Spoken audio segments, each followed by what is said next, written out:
თქვენ იცით ჩემი პოზიცია ყოველთვის როგორც უფლებადამცველის, რომ ზოგადად მანამდეც და ნებისმიერ მნიშვნელოვან кейსზე ჩემი პოზიციები ყოველთვის იყო აღკვეთის ღონისძიებასთან დაკავშირებით უფრო მსუბუქი ღონისძიებების ნაწილი. მიუხედავად იმისა, რომ აბსოლუტურად გაუგებარი თავდასხმა იყო რედაქციის თანამშრომლების მხრიდან ჩემს მიმართ, ეს რა თქმა უნდა ჩემს პოზიციებს არ ცვლის, რომ სამართლიანი მიდგომა ძალიან მნიშვნელოვანია იმ კუთხით. შესაძლებელია კიდეც იყოს მომავალში თავდასხმები კორუმპირებულობასთან, თუ ადამიანით ვაჭრობასთან, თუ მოწამვლის სიმინდის დათესვასთან დაკავშირებით, ეს რა თქმა უნდა სარკაზმით რაღაც კუთხით.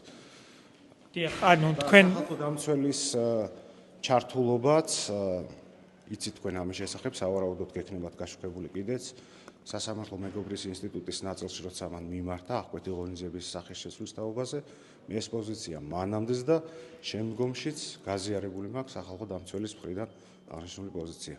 რაზე მიუთითებს თქვენი აზრით მძიმე ფორმა, საჩელის მძიმე ფორმა, რატომ გამოიყენა ამ შემთხვევაში ბრალდებელმა, როგორ ფიქრობთ და რატომ არ გათავისუფლდა ის საპატიმრო დაწესებულებიდან გირაოს საფუძველზე? არ ვიცით, მაგაზე მე კონკრეტულ პასუხს ვერ მოგცემთ და ნებისმიერი ჩემი პასუხი იქნება მკითხაობაა. ბატონო ცოტნე, არაერთი ფაქტი ვნახეთ იმისა მედიის წარმომადგენლებს, როგორ ურტყამდნენ ხელს მას შორის ფიზიკურად როგორ უსწორდებოდნენ სამართალ დამცავები.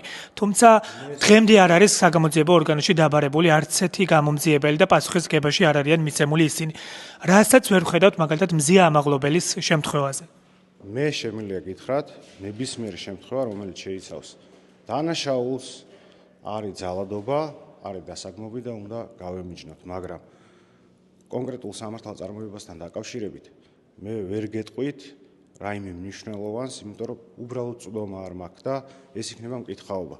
მაგრამ აღკვეთი ღონისძიების სახესთან დაკავშირებით მქონდა პოზიცია არა მხოლოდ ამაღლობელთან მიმართებით, არამედ ბოლო პერიოდში სხვადასხვა სისხლის სამართლის საქმესთან მიმართებით და ეს პოზიცია წლების განმავლობაში მქონია და ჩვენ ბევრ საკითხთან დაკავშირებით ვისაუბრია როგორც ჟურნალისტ და რესპონდენტს, რომ ყოველთვის ვიყავი პოლიტიკაში მოსვლამდე და მოსვლის შემდეგაც, წინა ხელისუფლების დროსაც და ვფიქრობ, რომ აღკვეთი ღონისძიების უფრო ჰუმანური სახე არის უფრო მეტად მნიშვნელოვანი და სისხლის სამართლის პოლიტიკის ის უმკაცრესი პერიოდი, რაც ქვეყანამ გაიარა, გარკვეულწილად ეტაპობრივად განიცდის ჰუმანიზაციას.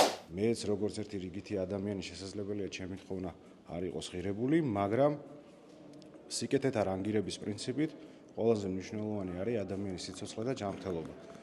ჩემი აზრით პირველი რაც უნდა მოხდეს, ქალბატონმა მზიამ უნდა შეწყვიტოს შიმშილობა და ჩვეულებრივ ნორმალურ გარემოში, ან ჯანმრთელობისთვის ნორმალურ გარემოში, საფრთხის გარეშე უნდა გააგრძელოს თავისი პოზიციების დაცვა. ეს არის ჩემი შეხედულება აღკვეთი ღონისძიების სახესთან დაკავშირებით, მიუხედავად იმისა, რომ ძალიან ბევრი ცრუ ბრალდება მოისმინე რედაქციის მხრიდან, თუნდაც კორუმპირებულობასთან დაკავშირებით და ველოდები, რომ კიდევ მსგავსი ტიპის ფანტაზიები შესაძლებელია იყოს.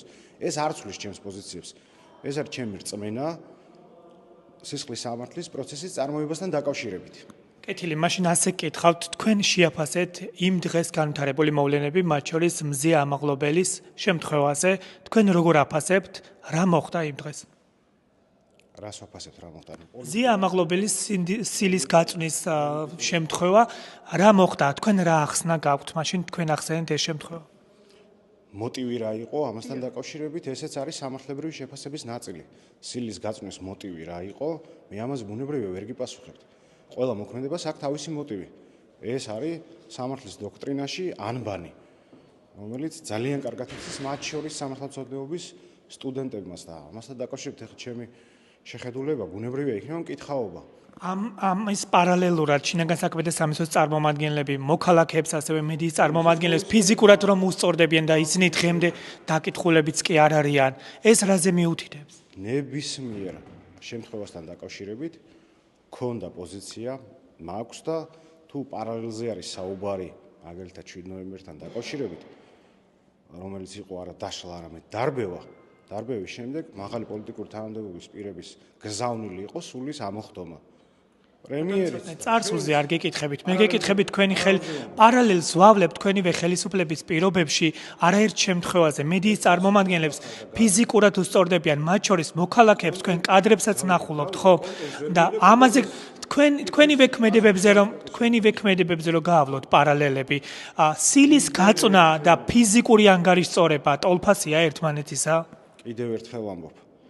ყველაფერი არის შეფასებითი ნაწილი, სამართლებრივი კუთხით, თვალსაზრისით, სხვა რაღაცას პასუხობდით, აბსოლუტურად სხვა ნაწილით ჩაერთეთ კითხვაში. მესმის რომ თქვენ ხართ ჟურნალისტი ამ შემთხვევაში, მაგრამ თუ უფლებას მომცემთ რომ დავასრულო აზრი, პოლიტიკური კუთხით იქნება ძალიან მნიშვნელოვანი.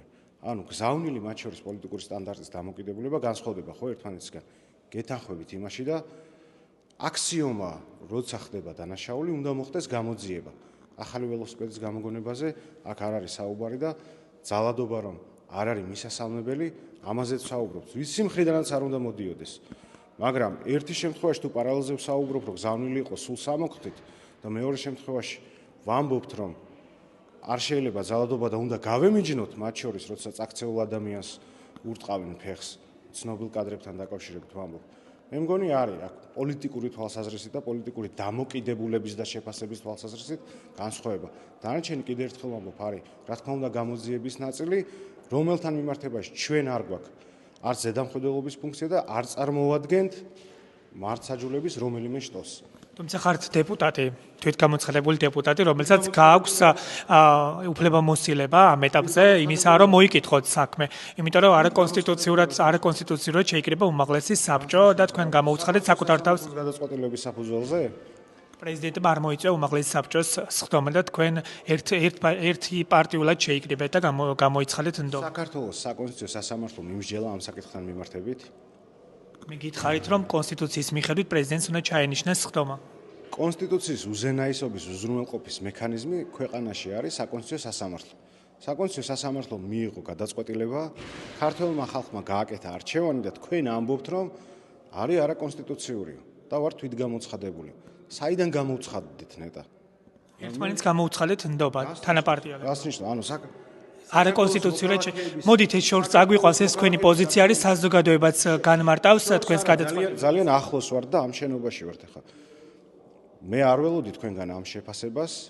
მე არ ვაფასებ, მე ფაქტებით გესაუბრეთ, ბატონო. რა ფაქტებზე საუბრობთ? რა არის? არ შემოვალ დისკუსიაში ამ ნაწილში, იმიტომ რომ საზოგადოებამ ძალიან კარგად იცის თქვენი უფლებამოსილება როგორ მოხდა. წაიკითხეთ კიდევ ერთხელ საქართველოს კონსტიტუცია, მათ შორის საქართველოს პარლამენტის უფლებამოსილების ცნობასთან დაკავშირებით. კონსტიტუციას ისე კითხულობთ, როგორც გაწყობთ, თქვენეული ვერსია გაქვთ, ამიტომ არ შემოვალ დიალოგში. საქართველოს საკონსტიტუციო სასამართლოს გადაწყვეტილებით საუბრობთ ჩვენ და გეუბნებით და მე როგორ კითხულობთ და თქვენ როგორ კითხულობთ, გამსაჯოთ ერთად, წავიკითხოთ ნებისმიერი მუხლი, სადაც ცალსახად, გასაგებად წერია უფლებამოსილების ცნობის ნაწილი.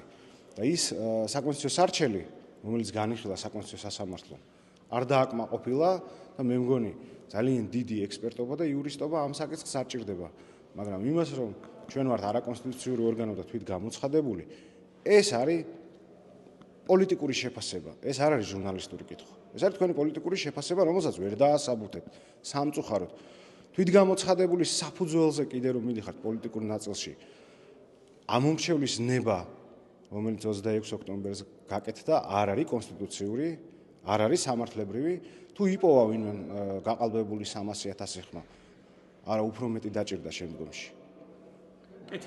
ამიტომ არ არის ეს ნორმალური. რო არ შემოვდივარ ხა პოლემიკაში და დიალოგში, ეს მას არ ნიშნავს, რომ მე ამ საკითხზე არ მაქვს შესაბამისი არგუმენტები, უბრალოდ არ მსურს თქვენთან კომუნიკაცია ამ ნაწილში. ამიტომ რომ შესაძლოა აღიქმებოდეს, რომ მე ვარ მხარე დაინტერესებული, ან მოკლედ ამ თემაზე შევწყდოთ, იმიტომ რომ თქვენს კითხვებს არ ვუპასუხებ, მე ვსვა მხოლოდ კითხვებს, ბატონო ცოტნე. გადავიდეთ სხვა ნაწილზე, მე უკვე კითხვა დასვი. მე უკვე დავსვი კითხვა ბატონო ცოტნე, არ შემოვალ შეფასებები, საპირწონე არგუმენტებს არ გეტყვით, იმიტომ რომ თქვენ კონსტიტუციას კითხულობთ თქვენეული იმით, აღქმით. თქვენეული აღქმით კითხულობთ, ბატონო ცოტნე, სხვა თემაზე გადავიდეთ. ბატონო ცოტნე, სხვა თემაზე გადავიდეთ. ბათუმში საპროტესტო აქციებზე დაკავებულები მიუთითებენ იმას, რომ ირაკლი გებუაძე მათ აყენებდა როგორც სიტყვერ, ასევე ფიზიკურ შეურაცხყოფას, მათ სახეში აფურთხებდა, ასევე ურტყამდა. თქვენ ეს ფაქტი როგორ შეიძლება გამოცხადებული ვართ, ხო?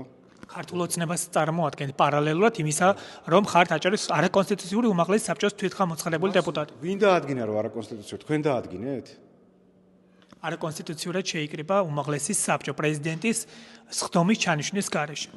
პრეზიდენტმა, მეხუთე პრეზიდენტმა არ ჩანიშნა სხდომა და ამის გამო არალეგიტიმურია, არ მოიწვია მისი პოლიტიკური ინტერესიდან გამომდინარე. საკონსტიტუციო სასამართლოს გადაწყვეტილება ხო გინახავთ? მსჯელობა ამ ფაქტის ირგვლივ ხო გინახავთ? არჩევნებთან დაკავშირებით ეუთოოდირის შეფასებებიც ხო გინახავთ? და ეხლა მესაუბრებით, როგორც კანონ გარეშე ადამიანი ხართ. აი ამას მეუბნებით. რას ნიშნავს?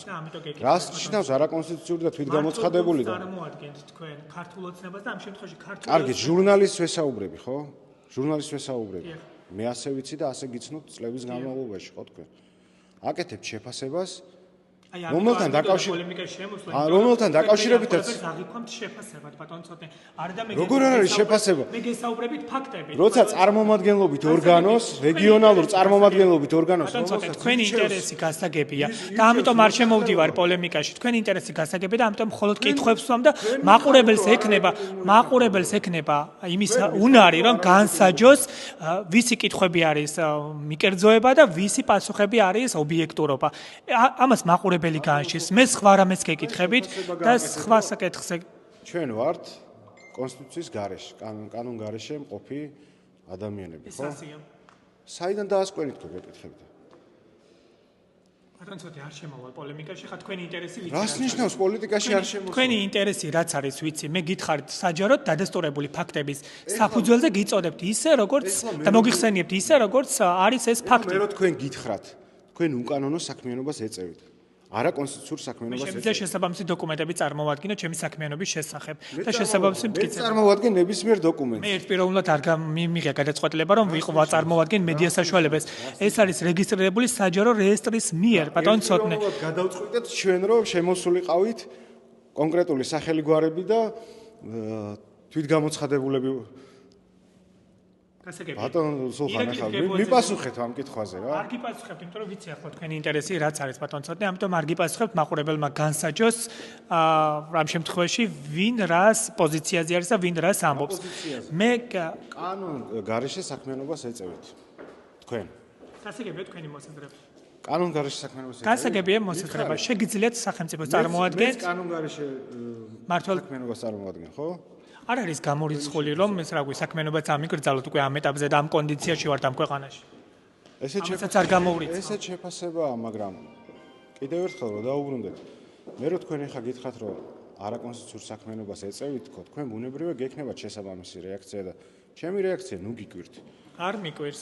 ამას მე კადრზე აღვბეჭდა. ამბობთ რომ ხართ თვითგამოცხადებული არაკონსტიტუციურები, ტერორისტულები, არ ვიცი, შესაძლებელია რაღაცა კიდე დაამატოთ, მაგრამ ფაქტი შეფასება, რომელი ნორმატიული აქტის საფუძველზე ახდენთ ამას, ან რა ფაქტების დაყრდნობით, ამას არ ამბობთ. ამბობთ, რომ ეს არის ჩემი პოზიცია, ან თქვენ რომელიმე ოპოზიციური პოლიტიკური ძალის მიერ ნათქვამი შეფასებების გავლენის ქვეშ ხართ. ან ფიქრობთ რომ ახლა ვარ გავლენის ქვეშ, ბატონო ცოტნე ფიქრობთ რომ გავლენის ქვეშ ვარ. კონკრეტულასთან დაკავშირებით კი, ან უნდა კონდეს თქვენი აზრი და თუ არის თქვენი აზრი ამაზე ვიმსჯელოთ, თუ არა თქვენ ხართ ამ საკითხთან მიმართებაში გავლენის ქვეშ. იმიტომ რომ არ არსებობს სამართლებრივი შეფასება და კიდევ ერთხელ ვამბობ, საქართველოს კონსტიტუციის უზენაესობის, უზრუნველყოფის მექანიზმი არის საკონსტიტუციო სასამართლო, რომელსაც მიმართეს წარმომადგენლობითი ორგანოების შეკრება ხდება საქართველოს მოქალაქეების გადაწყვეტილებით. არჩევნებთან დაკავშირებით რაც იყო პრობლემა ოპოზიციის გადმოსახედიდან. ოპოზიციის არა, საზოგადოების დიდი ნაწილი მიიჩნევს, რომ არჩევნები თავისუფალი და სამართლიან გარემოში არ ჩატარებულა, მათ შორის დღემდე არც ერთი ცივილიზირებული სამყარო არ აღიარებს საქართველოში ჩატარებულ არჩევნებს. მათ შორის სადამკვირვებლო ორგანიზაციებიც მიუთითებენ ძალიან მნიშვნელოვან დარღვევებზე. მათ შორის ევროკომისიის, ხო? დარღვევა შესაძლებელია ნებისმიერ ქვეყანაში იყოს და წაიკითხეთ იმ ტიპის დარღვევები, სხვა პირადობებით ხმის მიცემა, სხვა ფაქტები არსებობდა, ბატონო. რომელი კარუსელი? არაერთი ფაქტი არსებობდა. რომ შეუძლებელია 300,000 და კიდევ მეტი ხმის რაღაცა ფანტაზიის ნაყოფია, რაზეც ვსაუბრობთ, ხო, ეხლა და ამ ყველაფრის პოლიტიკური განცხადებების საფუძველზე თქვენ მიწოდებთ თვითგამოცხადებულს და კიდე მეუბნებით, რომ არ უნდა შემოვიდე პოლიტიკაში და არ უნდა მქონდეს შესაბამისი რეაქცია.